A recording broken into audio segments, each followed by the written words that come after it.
Cuando se producen debates como el del caso Palma Salamanca, con argumentos antiguos y con las mismas posiciones de hace 30 años, vale hacerse la pregunta de si en verdad está cerrada nuestra transición. Y resurge la idea de que las fracturas políticos sociales a veces tardan generaciones en sanarse. Sigue siendo absurdamente difícil discutir con matices, y más aún en asuntos de particular nitidez. Parece que pocos se atreven a tener una discusión racional para evitar ser acusados de traidores por los propios, lo que revela un grado preocupante de inmadurez. Aunque sea solo un ejercicio intelectual, porque ambos hechos tienen una evidente relación, hace falta plantear por separado el rol de Jaime Guzmán en la dictadura y el crimen de un senador en democracia. Partir por ahí puede aportar a la racionalidad que se necesita para analizar lo que acaba de ocurrir. Jaime Guzmán Errázuriz fue un colaborador temprano del régimen a través de la Comisión de Estudios de la Nueva Constitución, la Comisión Ortúzar se le llamaba. Y no por nada se le reconoce como uno de los, o quizás el gran arquitecto institucional que permitió tanto la entrega del poder a fines de los 80 como los amarres autoritarios que obstaculizaron la restauración y la operación de la democracia a partir de los 90. Por otro lado, siguiendo con la narración de hechos duros, cuando hablamos de Ricardo Palma Salamanca, hablamos del autor material del asesinato de un senador en 1991, más de un año después de la instalación del gobierno legítimo y democrático, con poder judicial independiente y en funciones. Un militante rodriguista condenado a cadena perpetua se fugó de la cárcel en helicóptero. Con estos elementos objetivos a la mano, resulta incomprensible que se pretenda marcar bandos y que si alguien dice que Guzmán fue el soporte intelectual de Pinochet, entonces se está justificando su crimen. Eso es falaz y mañoso. Se puede ser muy crítico de su labor y a la vez sentir rabia, impotencia, indignación cuando su asesino se refugia en el derecho internacional para no venir a cumplir su condena al mismo país que con su acto puso en grave riesgo político. Lo que viene en adelante para responder la humillación y el trato casi colonial hacia Chile de la Oficina Francesa de Protección a los Refugiados no son las amenazas ni las bravatas altisonantes. Es el trabajo calmado y prudente por los viejos caminos de la ley y la política. El resto es música y en algunos casos nostalgia. Gracias por venir al Informante y a continuación damos la bienvenida al presidente de la República, Sebastián Piñera. Buenas noches. ¿Cómo está, presidente? Muy buenas noches. Hola, señores, ¿cómo están? Por favor, asiente. Muchas gracias. ¿Asume alguna responsabilidad, presidente, respecto de lo que ocurrió con la decisión francesa y el asilo político a Palma Salamanca? Bueno, en primer lugar, la decisión, Matías, no la tomó el gobierno francés. Ya lo sé. La tomó una oficina independiente de refugiados y apátridas en que hay representación múltiple. Y ahora el gobierno francés tiene una oportunidad que vamos a explorar. Por eso yo mañana le voy a enviar una carta al presidente Emmanuel Macron, porque este tema lo conversamos, y él me contó en esa oportunidad que la primera decisión la tiene esta oficina que es totalmente independiente del gobierno francés. Sí. Así que los que cargan sus cañones contra el gobierno francés en esta etapa están equivocando el blanco. Sí, pero yo le pregunté si usted siente que lo que se pudo hacer desde aquí pudo ser mejor, si asume alguna responsabilidad, y particularmente, por ejemplo, el no tener en este momento un embajador en Francia. ¿Perjudicó el defender mejor la opción de Chile? Mire, el gobierno chileno puso un abogado para ver el tema de la extradición, que fue resuelta por la Corte Suprema y que está todavía en curso. Pero no hay alegatos ante esta oficina de refugiados y apátridas, que funciona con sus propias reglas. Y por tanto creo que hicimos todo lo posible. Eso respecto de los caminos del derecho, no hay alegación posible a través del abogado, pero sí pudo haber habido conversaciones y tratos políticos, y eso hubiese sido labor del embajador de Chile en Francia, que no lo tenemos desde hace 8 meses que usted está en el gobierno. No, tenemos una embajada en Francia, hay personal muy calificado. Yo acabo de estar en Francia y tuve la oportunidad de reunirme con el presidente del Senado francés, con muchos líderes de la política francesa, con el presidente Macron. Pero la verdad es que esta oficina es totalmente autónoma y hay que entender cómo funciona el sistema. Ahora, en mi opinión, creo que se equivocó la oficina porque En el caso de Palma Salamanca, él cometió un asesinato de un senador, cometió el secuestro de Cristian Edwards. Después se fue a México, donde estuvo nuevamente involucrado en secuestros. Y en consecuencia, el crimen, el delito y el juicio se hizo en plena democracia, con Estado de Derecho, con un poder judicial totalmente independiente, y por tanto ya fue condenado.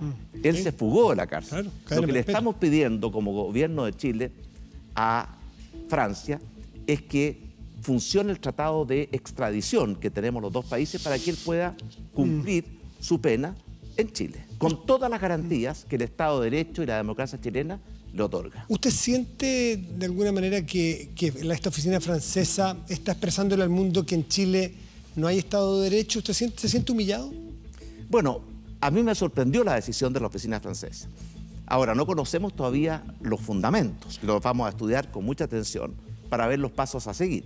Pero yo estoy seguro que el gobierno francés y el Estado francés sabe muy bien que en Chile tenemos democracia, Estado de Derecho, poderes independientes, un poder judicial autónomo y que le da garantías a todos de que los juicios se hacen de acuerdo a las leyes chilenas y que las condenas se hacen respetando los derechos humanos de todos.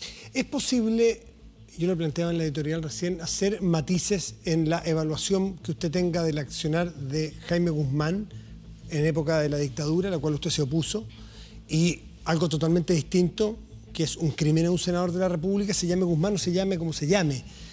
¿Usted es crítico a la acción de Guzmán en dictadura?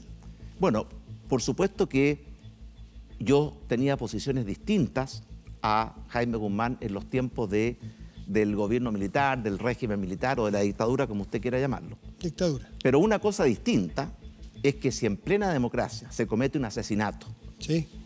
y de cualquier persona, y más grave aún, si es un senador elegido democráticamente, eso tiene que ser condenado por todos. No. Los que establecen una especie de relación, bueno, tal vez se lo merecía, no entienden lo que es la democracia, el Estado de Derecho, ni los derechos humanos. Ni lo que vivía en Chile en ese momento, que había separación de poderes, poder judicial autónomo. Por eso yo le pregunto, separado, muralla china, el Jaime Guzmán en dictadura, que algunos dicen que es el arquitecto institucional, que era el verdadero poder intelectual detrás de ese régimen. Bueno, yo tuve discrepancias públicas con él. Por ejemplo, en el plebiscito del año 1980, en el plebiscito del año 1988, estuvimos en trincheras distintas.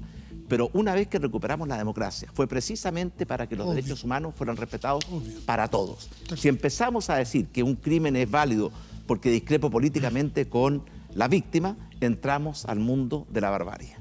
De acuerdo.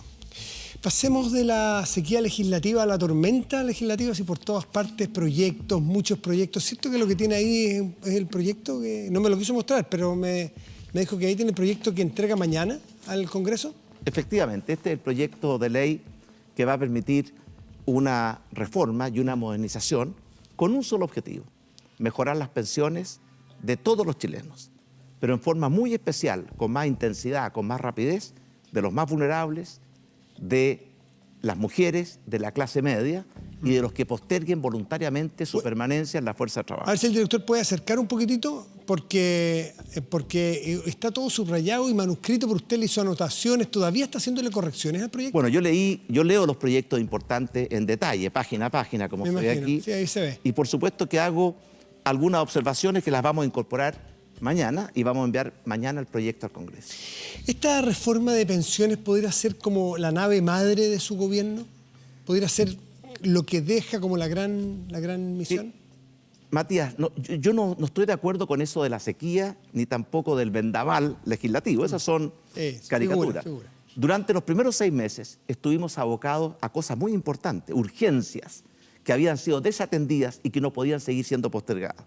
El poner a los niños primero en la fila, el poner orden en nuestra casa en materia de migración, el hacernos cargo del gran tema de la Araucanía, el sentar las bases de acuerdos nacionales en temas tan importantes como seguridad ciudadana, como salud, como educación, como empleo, el hacer una profunda modernización de Carabineros. Estuvimos trabajando en eso intensamente, pero también estuvimos trabajando en los proyectos de reformas más estructurales que los estamos presentando durante nuestro primer año de gobierno. La modernización tributaria, la reforma a las pensiones, la reforma al sistema de salud público y privado, ISAPRES, la reforma para modernizar nuestro Código del Trabajo. Esos son temas que trabajamos durante los primeros 6 meses y ahora los estamos enviando al Congreso porque queremos que la discusión se produzca con tranquilidad, con calma, poder escuchar, recibir opiniones, establecer diálogos fecundos y constructivos. Si presentamos la reforma el último año de gobierno, termina siendo un saludo a la bandera. Por supuesto. Presidente, tenemos preguntas que le han preparado algunas personas que nos han enviado por video y quiero presentar la primera, es de doña Melina Montes. Ella trabaja Bajos de Mena Televisión. La vimos el otro día cubriendo en directo un tiroteo, lo tuvimos aquí y le quiere preguntar sobre pensiones. Señor presidente, mucho se ha hablado de la nueva reforma a las pensiones. Mi pregunta es, ¿va a ayudar a las mujeres? ¿En cuánto tiempo lo va a lograr? ¿Cómo lo va a lograr? ¿Hay planes además para las mujeres que tengamos más oportunidades en el mercado laboral?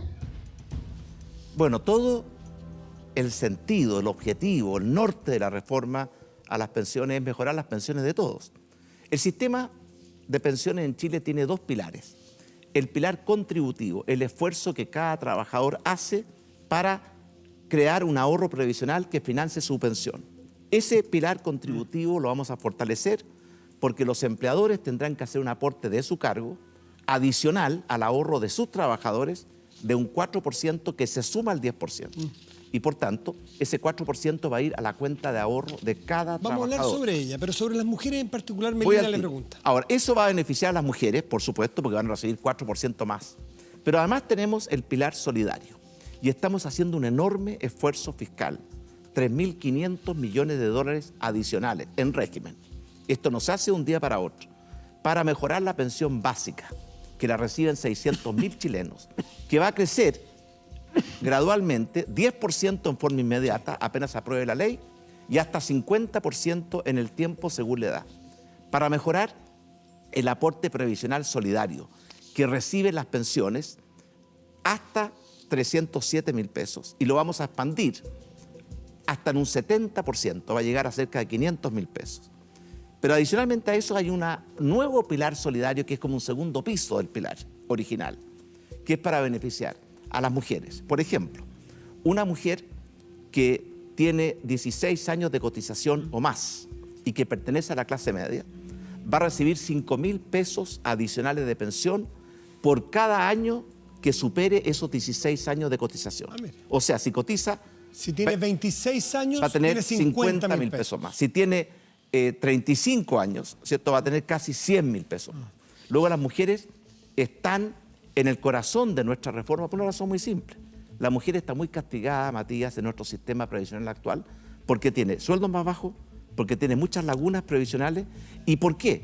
Porque es por la maternidad, por el cuidado de la familia, y eso no debería castigarse, debería premiarse. Justamente eso le quería preguntar, si vale la pena, que pregunta que se hacen muchos chilenos hoy, profundizar este sistema previsional con la realidad laboral de Chile. Más allá del sistema previsional, y lo decía el ministro del Trabajo hoy día en una entrevista, el problema quizás no es del sistema previsional, sino laboral, la cantidad de lagunas, los salarios bajos. ¿Vale la pena profundizar y ir por el mismo camino, considerando eso? Por supuesto que no solamente estamos mejorando, modernizando, potenciando el sistema previsional, también estamos modernizando, potenciando nuestra economía. Por ejemplo, Matías, el peor enemigo de las pensiones es una economía que no crece, que no crea trabajos formales, con previsión, con seguro de desempleo, o que no mejora los salarios. Y eso fue lo que vimos en los últimos 4 años.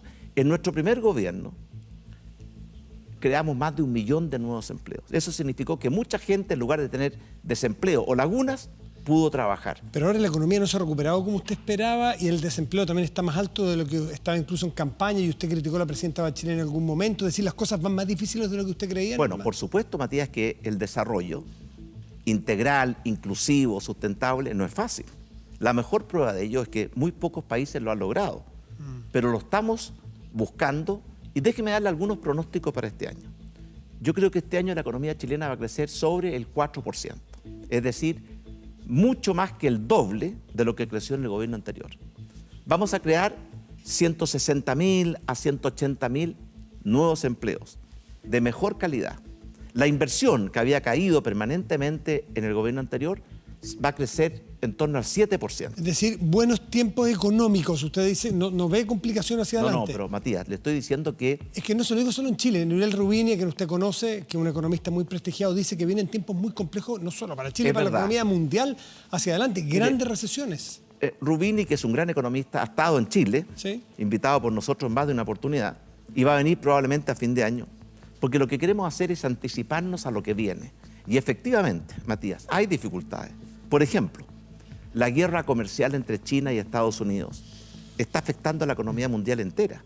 Fíjese, por ejemplo, que el precio del cobre, que estaba en $4.20, hoy día está ¿En cuánto están? ¿Cerca de 3? está cerca de 3. Sí. El precio del petróleo, que estaba en $40, hoy día está cerca de 70. O sea, esa guerra comercial nos ha afectado. Pero, Matías, pero hay una cosa muy importante. Hay algunos que solamente se dedican a ver los problemas, y está bien, porque si uno no ve los problemas, No ve soluciones. pero también hay que dedicarse a buscar las soluciones. Y yo llamo con mucha humildad a todos los parlamentarios a que nos hagamos cargo juntos de encontrar soluciones a problemas que afectan a los chilenos desde hace décadas. Sí. ¿Qué le puede decir usted a un trabajador o trabajadora que cotizó prácticamente todos los años laborales sin laguna y hoy día va a recibir un salario que está más cerca del salario mínimo que lo que ganaba en activo? Bueno, si cotizó sin lagunas, es muy poco probable que tenga una pensión cercana al salario mínimo. Porque hay que sumarle los otros adicionales. Porque existe el pilar solidario, que no solamente le garantiza una pensión mínima, que hoy día son 107.000 pesos, y que nosotros la vamos a hacer crecer en el tiempo en un 50% con esta reforma, sino que además está el aporte previsional solidario, que le aporta recursos adicionales a el ahorro que tuvo el trabajador para llegar a una pensión hasta 302.000 pesos hoy día, que nosotros vamos a aumentar ese máximo hasta cerca de 500.000 pesos. Van a ganar 500.000 pesos, esa va a ser la No, pensión. la pensión máxima que va a recibir aporte previsional solidario va a ser hasta 500.000 pesos. Y por tanto van a recibir un aporte desde la pensión básica hasta ese nuevo pilar o aporte previsional máximo que va a subir de 300.000 a cerca de 500.000 pesos. Y por tanto toda la gente que tenga pensiones bajo 500.000 pesos se va a ver favorecida por esta reforma. Pero además yo le hablaba, Matías, porque es importante que la gente conozca. Además del pilar solidario tradicional, que es la pensión básica, y el aporte previsional solidario, esta reforma está creando un segundo piso del pilar que, como nos preguntaba la señora que la ha visto muchas veces, la señora Melina, que la ha visto muchas veces reporteando, va a dar una ayuda adicional a la clase media que haya cotizado, a las mujeres por encima de lo que van a recibir como clase media, a los que posterguen voluntariamente su edad de jubilación. Pero hay otras cosas, Matías, que no se han mencionado. ¿Qué podemos hacer? A ver si está incluida en la pregunta que le hace la diputada Maestro Orsini, ¿le parece? Que tiene que ver también con previsión. Dejémosla ahí para ver. Presidente, cuando la gran mayoría de los chilenos esperábamos que su gobierno anunciara la creación de un verdadero sistema de seguridad social, usted opta por decir sí más AFP y mantener las lógicas de mercado, de lucro y de desigualdad en nuestras pensiones. Hoy día, del 10% de nuestra cotización, solamente el 4% se va a pagar pensiones y el resto termina incluso financiando a empresas que estuvieron ligadas a la colusión del confort. Usted plantea aumentar un 4% nuestra cotización, pero ese 4% no se iría directo a pagar pensiones. Si ese 4% se fuera directo a las pensiones al día de hoy las pensiones aumentarían en un 100%. Si países como Uruguay, que tienen un PIB y una tasa de envejecimiento similar a la chilena, lo hicieron, ¿por qué su gobierno prefiere esperar 40 años para aumentar las pensiones sabiendo que existen mecanismos para aumentarlas hoy? Bueno, esta es la típica observación que no ha leído el proyecto o no conoce el proyecto, porque nuestra reforma previsional fortalece el pilar solidario que hoy día existe, mejorando la pensión básica en un 50% y el aporte previsional solidario en un 70%. Pero además de eso crea un segundo pilar solidario para la clase media, para las mujeres y para los que posterguen la edad de jubilación. Y por lo tanto, esta idea de que uno puede simplemente crear riqueza desde el aire es una idea que a la larga, ¿cierto?, es pan para hoy y hambre para mañana. Esta es una reforma responsable la diputada sabe muy bien que estamos comprometiendo 3.500 millones de dólares de recursos públicos. Nunca antes una reforma había significado tanto esfuerzo fiscal por mejorar a nuestros pensionados más vulnerables, mujeres y clase media, como esta. Pero hay una cosa más y querría decirlo. Estamos creando también un mecanismo para reducir las lagunas previsionales. ¿Cómo es eso?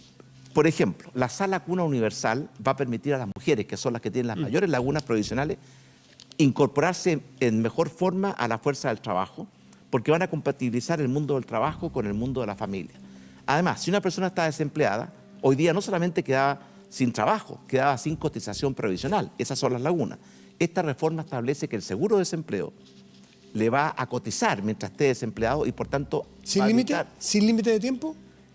Por el límite de tiempo que dura el seguro de desempleo, porque no queremos fomentar que las personas crean que el desempleo es la condición óptima. Pero hay una cosa adicional muy importante. En Chile hoy día tenemos 3 millones de pensionados. De ellos, 1,5 millones están en el pilar solidario. Se van a ver favorecidos con esta reforma. Otro millón es clase media, mujeres, o van a postergar su edad de jubilación.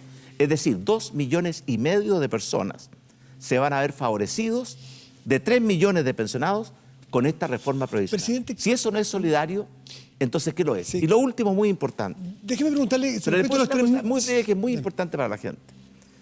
Cada día tenemos más adultos mayores con dependencia severa. Es decir, no son autovalentes. Va a haber un seguro ahí, ¿no? Necesitan una persona que los ayude a levantarse, a vestirse, a lavarse, a todo. Esta reforma crea un seguro de dependencia severa para esas personas. Para que esas personas reciban la pensión que les corresponde y una pensión adicional para poder hacerse cargo de los mayores costos que significa esa dependencia severa. ¿Cuál hubiese sido su reacción en la oposición si Bachelet anuncia un proyecto de pensiones que en régimen gasta 3.500 millones de dólares, que es como más de 3 veces lo que cuesta la gratuidad al 60%? Y esto sin ningún financiamiento particular para esto, sino que un compromiso a largo plazo por ley, y que no está muy claro, más allá que digan, es con los fondos del fisco, del Estado. ¿Qué hubieran dicho ustedes? Matías, la presidenta Bachelet hizo una reforma muy importante a las pensiones el año 2008, justo cuando estaba terminando su gobierno, que representó el costo en régimen de 3.000 millones de dólares. Esta va a representar 3.500 millones de dólares adicionales. De hecho, todo ese costo de la reforma a la presidenta Bachelet le tocó financiarlo a nuestro gobierno. Si usted ve el informe que le entregamos al Congreso, porque un gobierno cuando presenta la ley de presupuesto tiene que presentar un plan de ingresos y gastos a largo plazo. En ese informe están contenidos en detalle las fuentes de financiamiento para esta reforma previsional. Y por tanto no es que digamos lo va a financiar el Estado, decimos exactamente cómo y cuándo, porque esta es una reforma que se va a aplicar en un plazo con gradualidad, 8 a 10 años. Ahora, esta gradualidad en varias cosas es tendiente a aumentar después de que usted deje el gobierno. Por ejemplo, el 4% adicional de los empleadores empieza a ser 0,3, 0,5 y después 0,6, después que usted se va del gobierno. Entonces algunos dicen, claro, deja los mayores gastos para después. ¿Qué responde usted a eso? Que la reforma se aplica en forma gradual. Se empieza a aplicar el año, apenas esté el proyecto de ley aprobado, y por eso nosotros creemos que se va a aplicar el año 2020, a comienzos del 2020, porque este año 2019 va a ser la discusión del proyecto. Y se empieza a aplicar de inmediato. Así que nuestro gobierno va a asumir la parte que le corresponde. ¿Cuántos son los 1.200 millones de dólares en su gobierno y los 3.500 en régimen después de que usted ya no esté en la moneda, ¿no? Efectivamente, no todo se financia durante nuestro gobierno porque es un plan a 8 o 10 años dependiendo de la gradualidad de los distintos componentes. Pero así son las reformas. ¿No se contradice con esta presión fiscal al gasto que ustedes quieren rebajar para suprimir este déficit, dejar esto comprometido para adelante? Matías, en nuestro programa de gobierno dijimos que íbamos a iniciar un nuevo y mejor trato a los niños, a las mujeres y a los adultos mayores. Y eso estaba contemplado en nuestro programa de gobierno y también el financiamiento. Y por tanto lo que estamos haciendo es ser consecuentes. Lo que no puede ser es que a uno lo critiquen porque no hace una reforma previsional y también porque la hace. Porque es demasiado poco o porque es demasiado grande. Esas son críticas. No, lo que lo critican es que no está claro el financiamiento específico. Por ejemplo, que no haya una reforma tributaria especial para esto. Si quiere le explico, Matías, cuál es el financiamiento. Es que no me diga que no está claro. Porque nosotros presentamos un informe detallado cuando presentamos la ley de presupuesto, con un programa macroeconómico que es de mediano y largo plazo. Y en ese informe está perfectamente detallado cómo se va a financiar esta reforma previsional. Y por tanto está perfectamente claro, la reforma constituye una prioridad de la sociedad chilena que nuestro gobierno recoge y está financiada en forma seria y responsable. Muchos expertos dicen que directamente lo que habría que hacer es aumentar los años de jubilación. ¿Es políticamente demasiado difícil que nadie se atreve o nadie afronta este tema? Porque Mire, técnicos de todos los sectores políticos. Por supuesto, lo que estamos haciendo nosotros es crear poderosos incentivos para que las personas voluntariamente... ¿Pero suena como premio consuelo porque es difícil hacerlo? No suena como premio consuelo, porque lo que le estamos diciendo a las personas, y todo esto va asociado, por supuesto, Matías, de que tenemos que hacer crecer la economía, crear empleos, porque todo es un equilibrio que tiene que ser armónico. Pero si una persona posterga 5 años su edad de jubilación legal, solo por ese efecto va a tener un aumento del 40% en su pensión. Y además el Estado va a premiar ese mayor esfuerzo con recursos públicos adicionales. Y por tanto, hoy día, Matías, la mayoría de las personas se están jubilando después de la edad legal. Tal cual. Lo que queremos hacer es fomentar e Cambiar inducir que ese proceso siga extendiendo. Y por una razón muy simple, porque la expectativa de vida ha aumentado ha crecido muchísimo, tanto que no podemos pensar en que vamos a tener, ¿cierto?, una vida de trabajo igual que como teníamos hace 30 años atrás, cuando la expectativa de vida era 10, 15 años menos. Es curioso que quien creó este sistema de AFP no previera una indexación al aumento de la esperanza de vida, ¿no? ¿Hubo un error de diseño original en las AFP? Bueno, tal vez la explosión que hemos tenido en Chile en esperanza de vida. Fíjese usted que cuando se hizo el sistema, la esperanza de vida era 10 años menos que hoy día.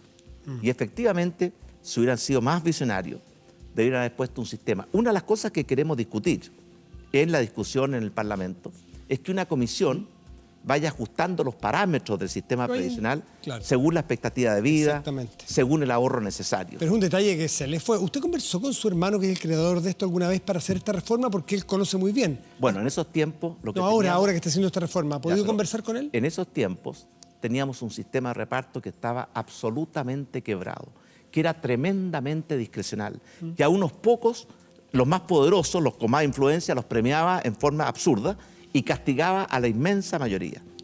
Y por tanto se cambió un sistema que no podía sobrevivir por este nuevo sistema, que por lo demás le quiero decir algo que yo sé que no es popular decirlo, pero los 30 años de vigencia del sistema de pensiones no se ha perdido un peso del ahorro de los trabajadores, la rentabilidad promedio ha sido 8%, y por cada peso que ha puesto la persona de su ahorro, la rentabilidad ha significado 2 pesos más. Sí. ¿Pero ha hablado alguna vez con su hermano por este tema? Porque él es un técnico en este tema, reconocido internacionalmente. No hablamos de esto en esa época.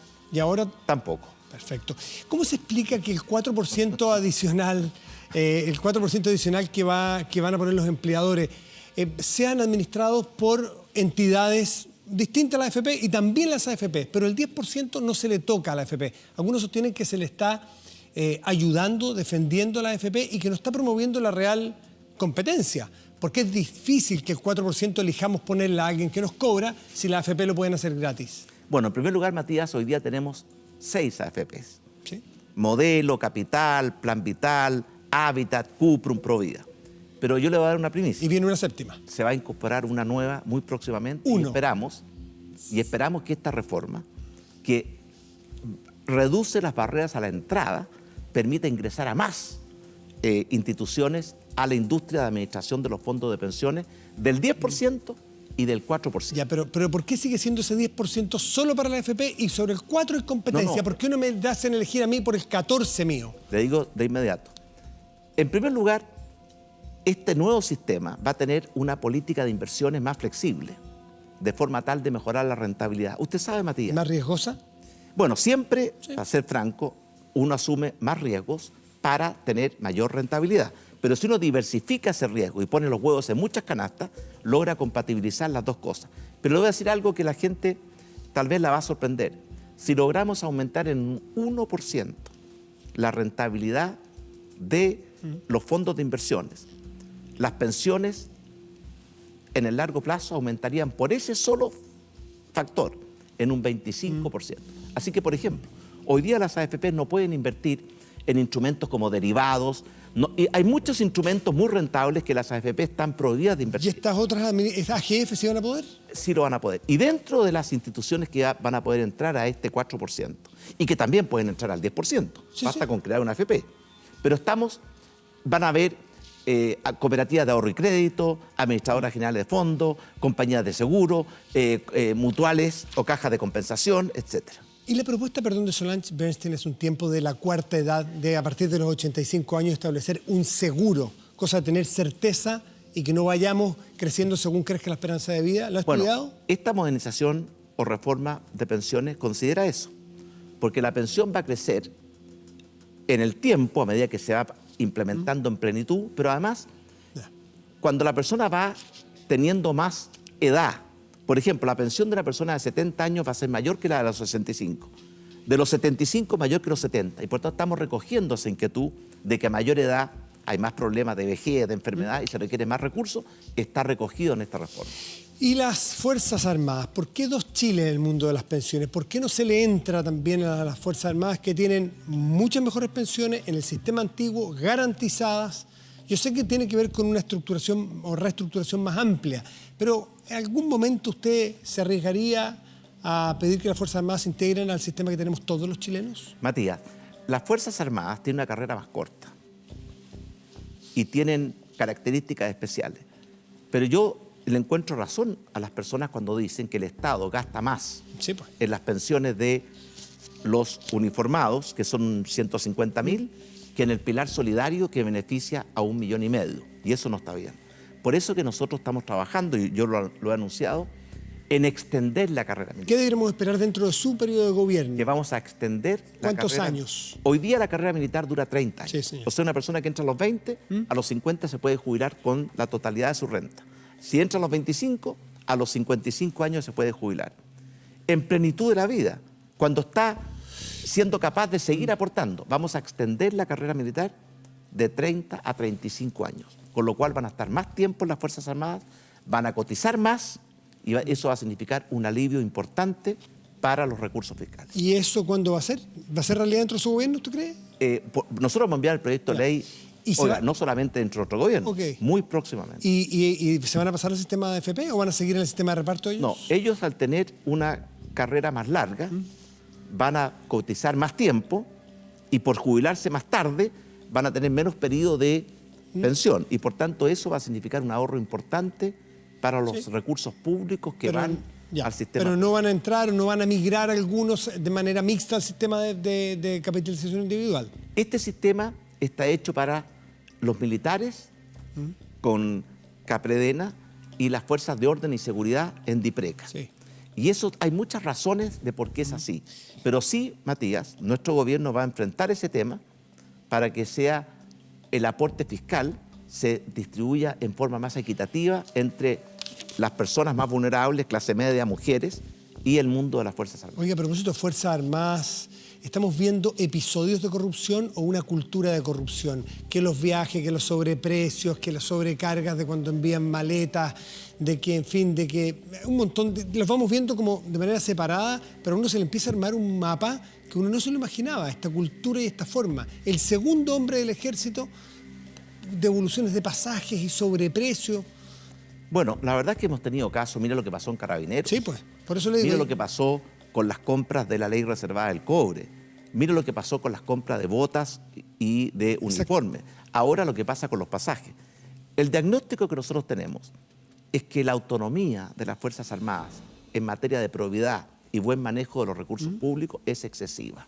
Por eso, dentro de esta reforma a la ley reservada del cobre y la reforma para extender la carrera militar, hay un tercer componente que busca que las personas que estén a cargo de la contabilidad, de la auditoría, del control del buen uso de los recursos públicos, no estén en la carrera militar, porque tienen que ser personas con estudios, capacidades y cierta autonomía e independencia. ¿Van a estar fuera del ejército y de las Fuerzas Armadas en general? ¿Van a estar en el Ministerio de Defensa, por ejemplo? Van a estar en el Ministerio de Defensa o en las propias Fuerzas Armadas, pero van a tener un mecanismo de selección en que la autoridad civil ¿Y por qué no quitarles el control qué sé yo, la forma de hacer de hacerle contraloría a las Fuerzas Armadas en sus gastos? O definitivamente quitarle el manejo de autonomía financiera a las Fuerzas Armadas para gastos de operación diaria o cotidiana. Hay países que lo tienen. Un momento. Una cosa es que las Fuerzas Armadas pierdan la autonomía para administrar el presupuesto. Eso no es así en ninguna parte del mundo. Y otra cosa es que quien controla, fiscaliza y regula no sea parte del mismo estamento. Porque a veces una persona, un capitán tiene que controlar un mayor. Que sea una persona civil, seleccionado en base, ¿cierto?, a su mérito, estudio, formación, contraloría, auditoría, contabilidad, y que sea más autónomo e independiente. Eso ya lo estamos haciendo en Carabineros. Es parte de la modernización de Carabineros y lo vamos a hacer también en las Fuerzas Armadas y en la Policía de Investigación. Presidente, vamos a hacer una pequeña pausa y volvemos con un tema que a usted lo entusiasma mucho, Aula Segura, porque está en pleno trámite legislativo, una ley por la cual se han jugado mucho. Hacemos una pausa y volvemos aquí en El Informante.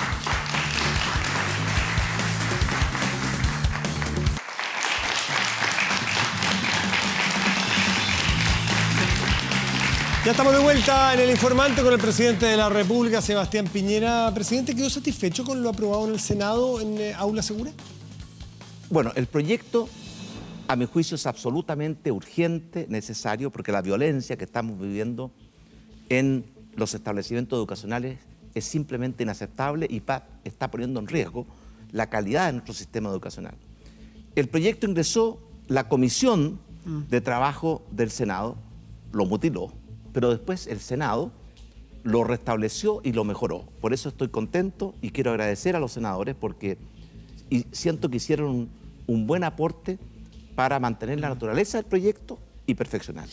¿Tiene autocríticas usted al origen del proyecto, por ejemplo? Si usted dice que se mejoró, entonces no era muy bueno, por ejemplo, en debido proceso, en los plazos extremadamente cortos, quizá una sobrereacción para echar a alguien sin tener claro si fue responsable de lo que se le acusa. ¿Usted asume una autocrítica allí? Bueno, siempre el proyecto contempló el debido proceso.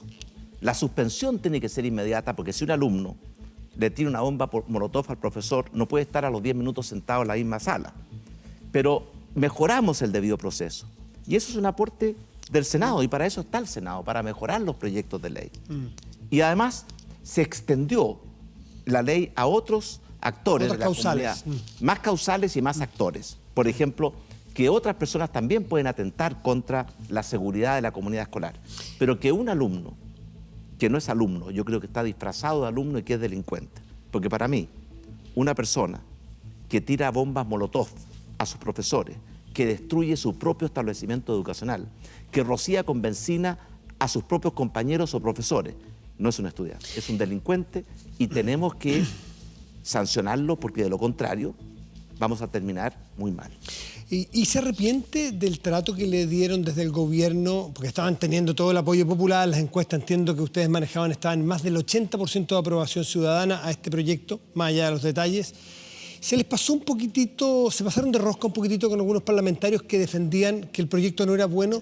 Decirles, por ejemplo, que eran parlamentarios o congresistas de delantal blanco o de mameluco blanco, no sé cómo se llama, overol blanco. O decirle, por ejemplo, que eran antipatriotas, o decirle están con los delincuentes o están con nosotros, cosas de ese tipo. ¿Se les pasó un poco la mano? Bueno, nunca dijimos eso. Lo que yo me recuerdo muy bien mis palabras. Lo que yo dije cuando la Comisión de Trabajo del Senado con la dirección de la senadora Proboste mutiló el proyecto, lo anuló. Yo dije que el Senado tenía que tomar una decisión y decidir de qué lado iba a estar.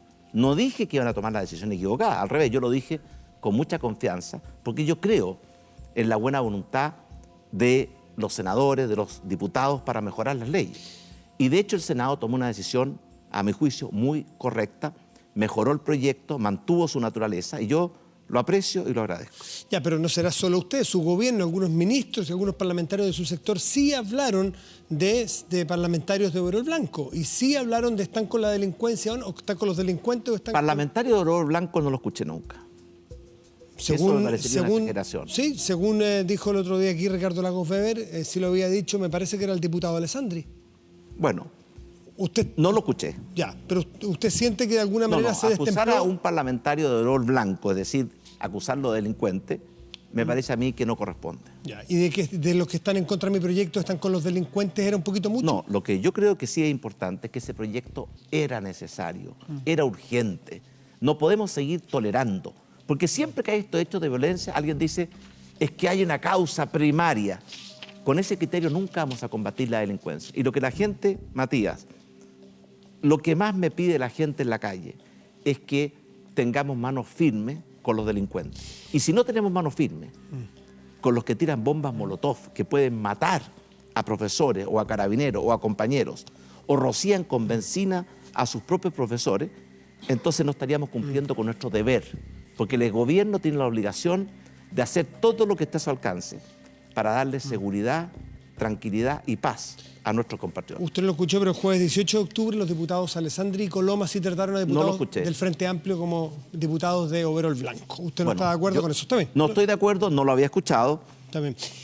Uno de los que más se quejó, y lo hizo a través del diario en una entrevista la semana pasada, la tercera me parece, fue justamente el senador Lagos Weber, que estuvo aquí el domingo pasado, y estaba muy sentido.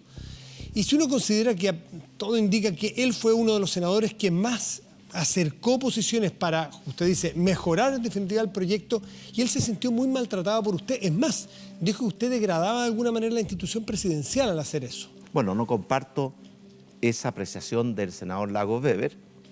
Yo sé que el senador Lagos Weber ha participado, por ejemplo, en comisiones, en algunos de los grupos de trabajo para proyectos de unidad nacional.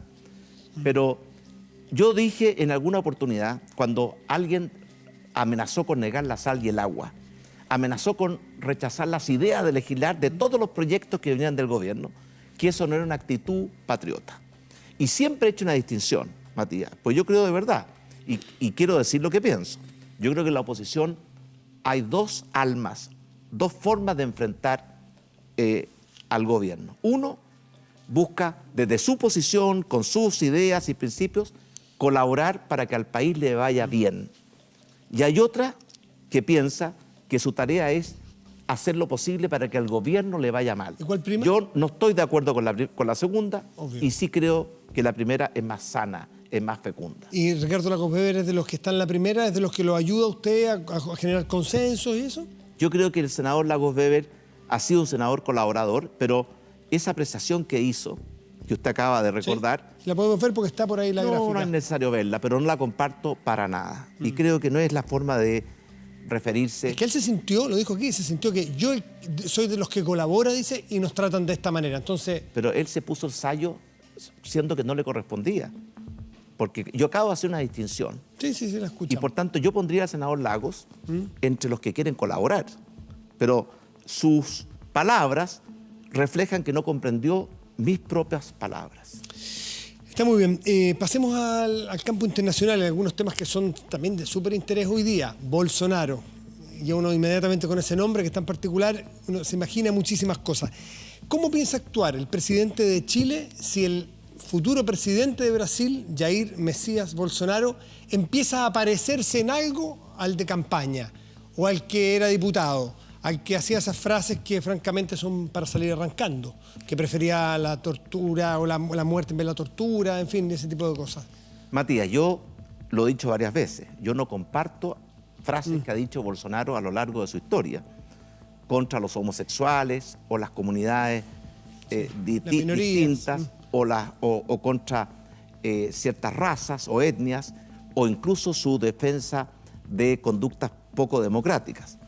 Pero Bolsonaro o Jair Bolsonaro ha sido elegido presidente de Brasil en forma democrática, de una elección limpia, transparente, reconocida por todos y con el 55% de los votos. Y por tanto, tenemos que aprender a respetar esa democracia. Lo que yo digo, yo tuve muy buenas relaciones durante mi primer gobierno con el presidente Lula.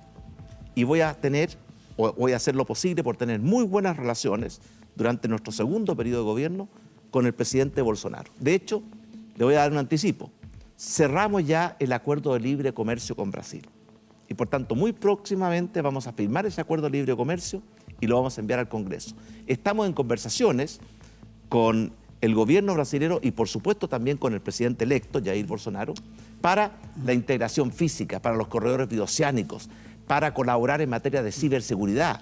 Entonces, Brasil es un país demasiado importante para Chile y por tanto Chile, y yo como presidente de Chile, voy a buscar las mejores relaciones con el futuro presidente de Brasil. Y Michelle Bachelet, ¿usted siente que como alta comisionada de derechos humanos ha tenido equilibrio en el trato, al menos verbal, hasta ahora, respecto de Brasil y Venezuela? Bueno, yo pienso que la presidenta y la expresidenta, antes de ser alta comisionada de derechos humanos, nunca tuvo un discurso claro respecto de la dictadura de Venezuela, el atropello a los derechos humanos, la crisis humanitaria. Ahora, como alta comisionada, ella ha dicho que va a estar atenta. Pero hay una cosa que yo quiero decir. Esto lo dijo, creo que Abraham Lincoln. Si quieres conocer a un hombre, de verdad, dale poder. Yo voy a juzgar al presidente Bolsonaro por lo que va a ser como presidente, no por lo que dijo como candidato. Hay otra pregunta preparada que nos envió, que es el director ejecutivo de la Fundación para el Progreso. Mire, escúchela. Sería interesante conocer la opinión del presidente Piñera respecto a cómo va a cambiar la dinámica entre Brasil y Venezuela, ahora que Bolsonaro ha sido electo presidente de la República de Brasil, y sabemos que tenemos una crisis migratoria gigantesca que es peor que la crisis de los refugiados sirios y va a seguir incrementándose con el tiempo. Ya sabemos que está desestabilizando regiones de Colombia, que el presidente Duque está extremadamente preocupado y que también está teniendo un efecto y un impacto sobre Brasil. ¿Cómo ve el presidente esta relación y este eje que se puede conformar entre Duque, Bolsonaro y eventualmente también con Donald Trump respecto al problema de Venezuela?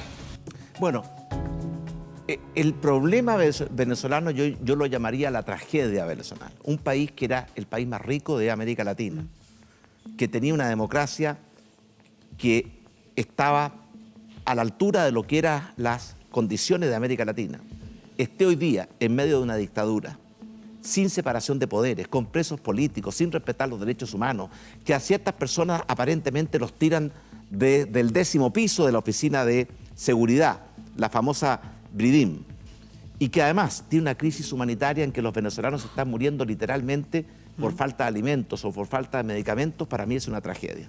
Por eso formamos el Grupo de Lima, que es un conjunto de países donde está Brasil y Colombia y Argentina y Paraguay. Sobre este eje de Colombia, Estados Unidos y eventualmente Brasil para el tema migratorio. A eso le preguntaba Axel Kaiser. Bueno, el tema migratorio de Venezuela, ya han salido más de 2,5 millones de venezolanos arrancando de su país y ellos mismos lo dicen. ¿Y usted estaría dispuesto a ponerle freno a aquellos que vienen a Chile? No, Chile tiene una política migratoria que la modificamos totalmente respecto a la que había en el gobierno anterior, que es poner orden en la casa. ¿Qué significa eso? Que queremos recibir en Chile a los que vienen legalmente, cumpliendo nuestras leyes, que nos dicen la verdad al ingresar, que vienen a trabajar honestamente, a colaborar con nuestro país.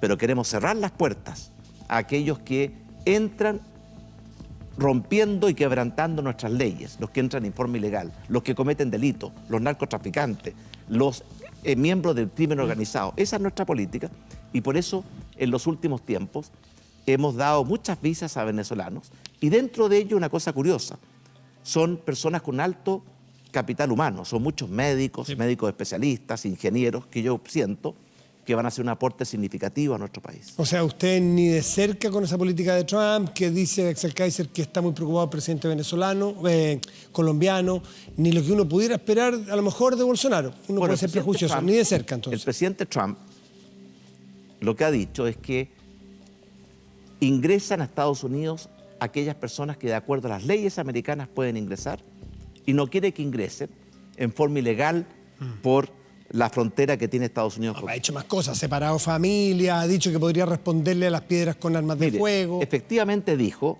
no solamente lo dijo, lo hizo, separó familia. Sí, pues. Después se arrepintió y las volvió a reunificar. Ahora dijo que el ejército americano podría disparar. Sí. Después dijo que no. Matizó que no también. Por eso que es mejor juzgar a las personas por lo que hacen. Porque usted sabe que se dicen muchas cosas, pero lo que uno hace queda grabado para siempre. Hablemos un poquitito de política y partamos con una pregunta que le hace un diputado que fue su ministro además, Luciano Cruzcoque.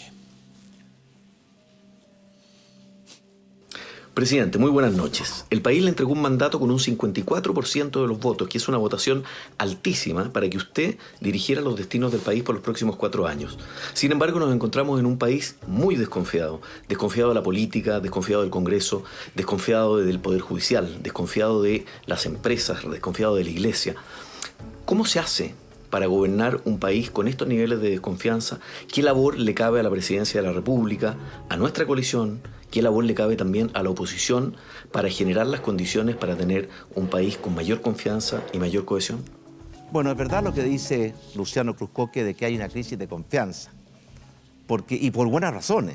Yo no culpo a los ciudadanos, porque en cierta forma muchas instituciones no han estado a la altura. Yo creo que, por ejemplo, la Iglesia Católica, las Fuerzas Armadas, el propio fútbol profesional chileno, la política no ha estado a la altura de lo que los ciudadanos necesitan y merecen. Y frente a eso tenemos 2 alternativas. Uno es dedicarnos a transformar esta tendencia en algo irreversible. Y eso lleva a muy mal destino. Lo otro es mejorar la calidad de la política, de las instituciones, para recuperar esa confianza que es fundamental. ¿Y qué va a hacer usted sobre eso? Bueno, lo que estamos haciendo, en primer lugar, es ser extraordinariamente rigurosos, cuidadosos en la probidad del sector público, en entender que los ciudadanos tienen derecho a saber qué hacen los políticos que ellos eligen con sus votos y en qué se gastan los recursos que ellos financian con sus impuestos. Y ser más cuidadoso con los recursos públicos de lo que uno es con sus propios recursos. Segundo, crear un clima de mayor unidad. Por eso nosotros, cuando llegamos al gobierno, la primera cosa que yo planteé el día 11 de marzo del año pasado, de este año, perdón, fue proponerle al país grandes acuerdos nacionales en 5 temas fundamentales como la seguridad ciudadana, la salud, la Araucanía, los niños primeros y también el tema de cómo recuperar la capacidad de crecer. ¿Por qué? Porque los ciudadanos quieren vernos trabajando con ideas distintas, a veces con diferencias, pero trabajando todos juntos para mejorar la calidad de vida de los chilenos. Y no les gusta vernos en una pelea permanente que parece a veces una pelea de niños chicos. Y partiendo por casa, ¿usted siente que ha habido unidad en su sector? Porque de repente vemos un sector de la derecha que toma caminos más extremos y volviendo un poco a Bolsonaro por un segundo viaje a ver quién se hace el más bolsonarista de todos, que si la extrema derecha, que si el centro, que si Evópolis.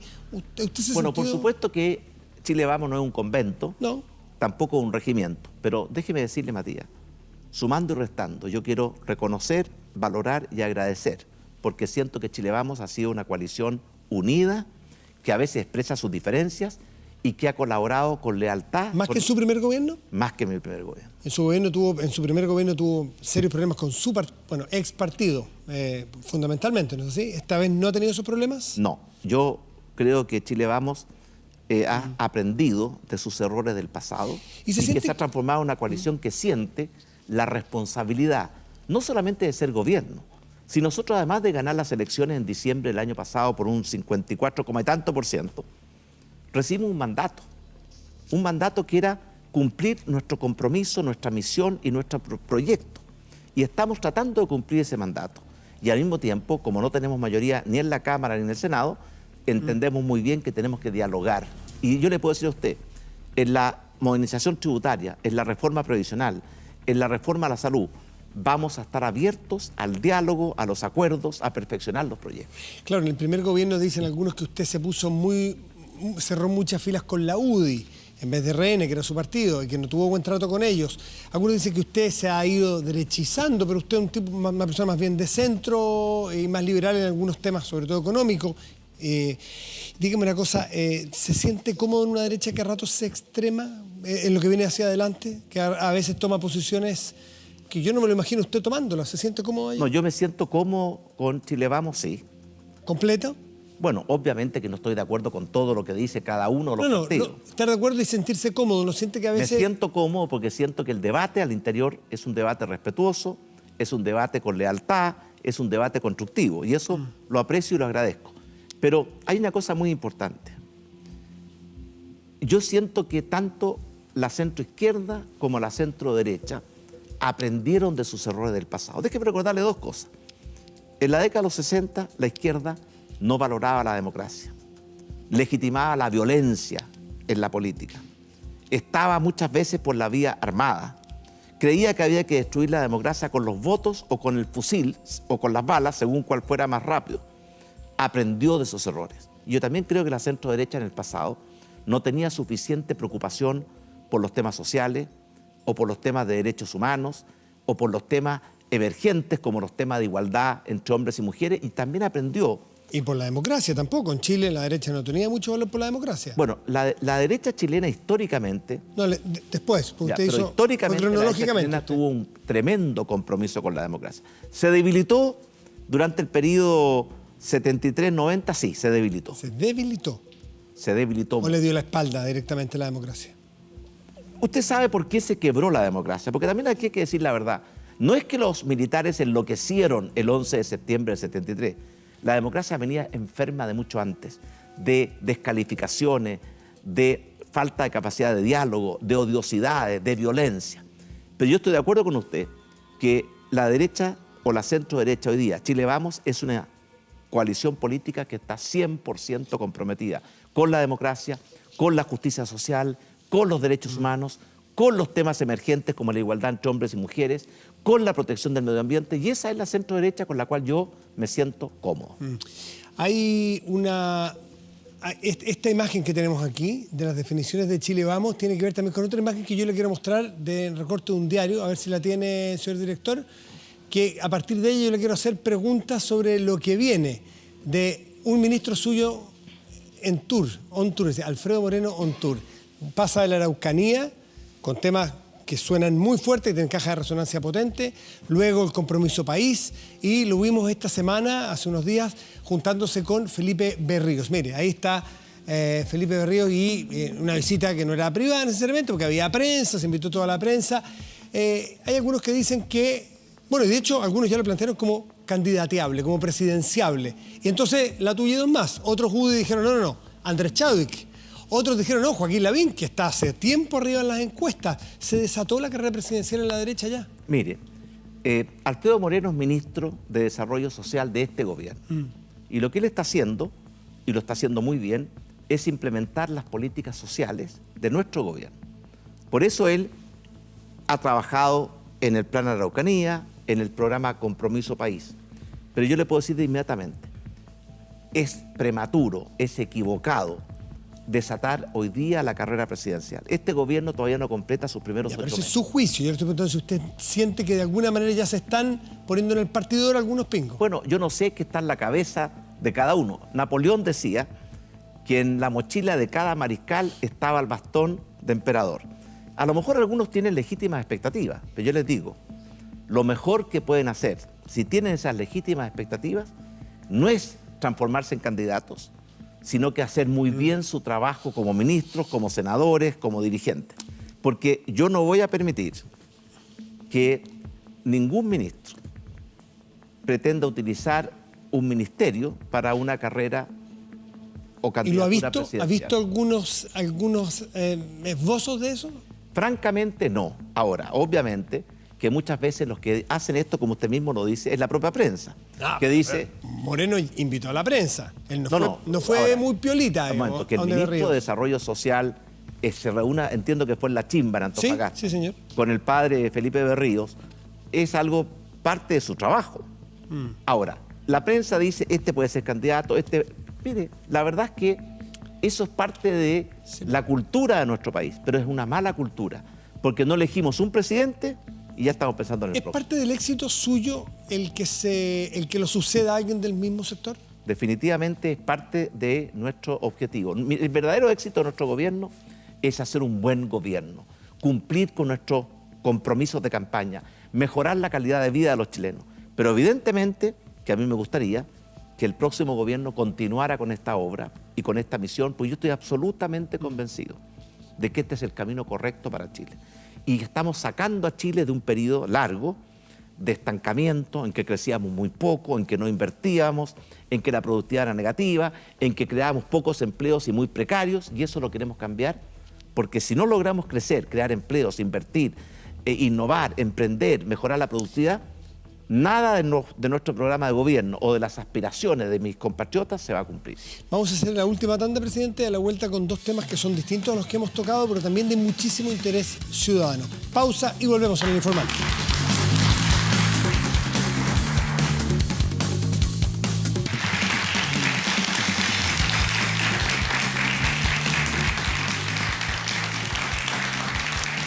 Estamos de vuelta en El Informante con el presidente de la República, Sebastián Piñera, y le quiero dejar con una pregunta también que tiene que ver con un tema que es muy sentido por la población a partir de los temas ambientales. Mire.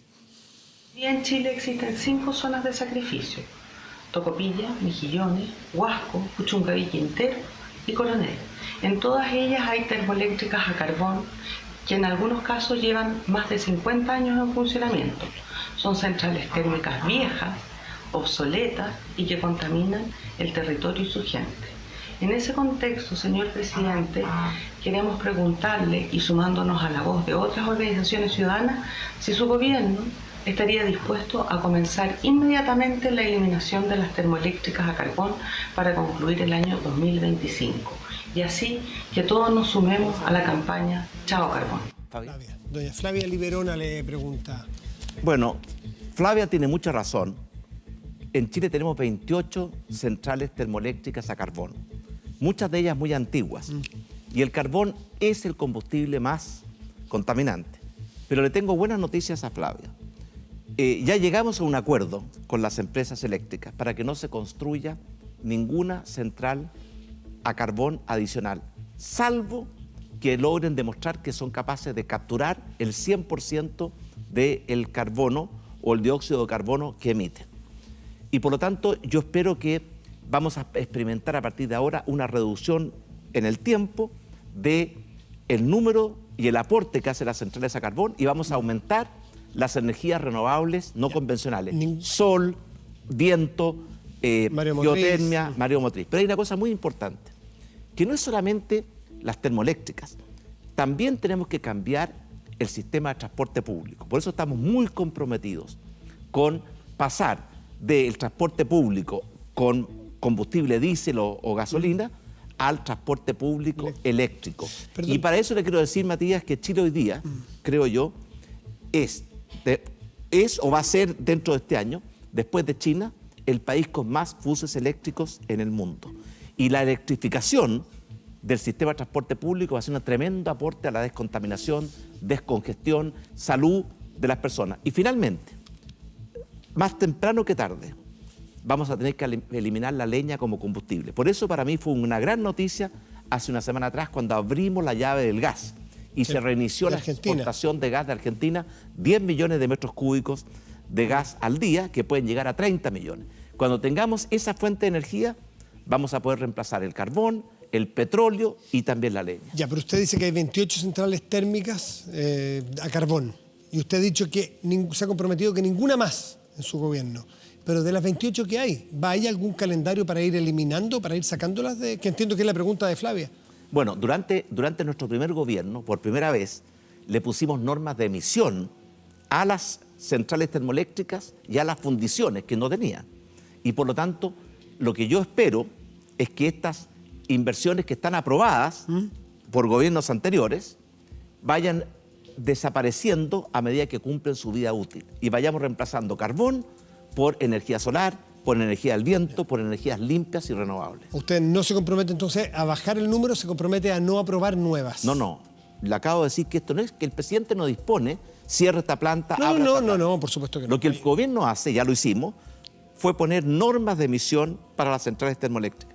Y las empresas tienen que cumplir con esas normas de emisión, que antes no existían. Y por tanto se está reduciendo muy significativamente la contaminación de las centrales termoeléctricas a carbón. Pero tiene razón la señora, que todavía son demasiadas, usan un combustible muy sucio, contamina más de la cuenta y por tanto yo le puedo anticipar que el número de centrales a carbón en Chile va a ir decreciendo.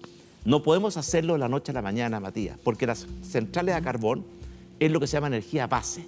Si tenemos un año seco, necesitamos, en consecuencia, centrales que puedan ponerse en marcha en forma muy rápida y representan hoy día el 40% de la generación de electricidad en nuestro país. Presidente Sebastián Piñera, usted presenta mañana su reforma previsional, la que tiene ahí, rayada, manuscrita, va a corregirla en la noche, me imagino, la presenta mañana, todo el 2019 en trámite, ¿no?